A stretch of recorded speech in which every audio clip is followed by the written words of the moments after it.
do you think of the mods, Tony? Love it. Red's great.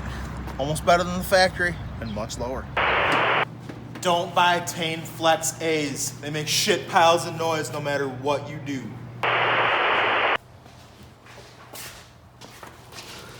So we're finally sitting down to do Tony's Tein suspension. Finally showed up like 3 weeks later than it's supposed to, but we're gonna dump the shit out of the car today, hopefully, and go from there. Should be a good day.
I'm not gonna call back from Gary's brother, so.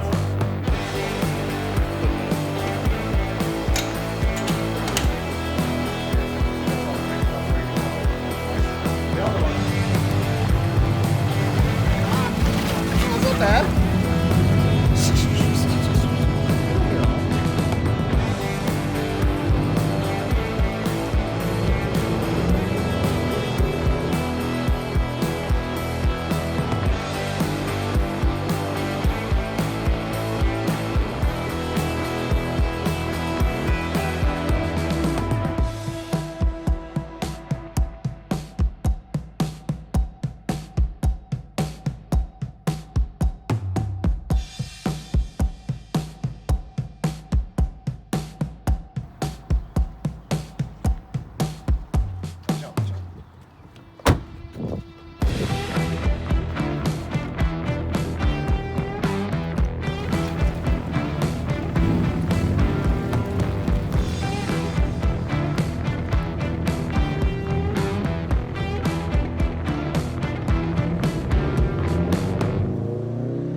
So we're here, we're gonna be putting some stock suspension back on Tony's STI. He doesn't like the coilovers. They're kind of piles of shit and make a bunch of noise. You know, that's what you get for spending $1,500 on Tein coilovers. But we're also gonna throw some brakes on it right away, so enjoy. You got anything to say about those shitty coilovers, Tony? Don't buy Tein Flex A's. They make shit piles of noise no matter what you do. Yeah, their customer service is an absolute joke. I had contacted them roughly a dozen times with video evidence of the noise. They still didn't do anything.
we got done lifting Tony's car and getting all his brakes on. Nothing too crazy. It all went together pretty easily. And we only had the suspension on for like 8 months, I think. So. Jeff loves dicks. You got a flathead?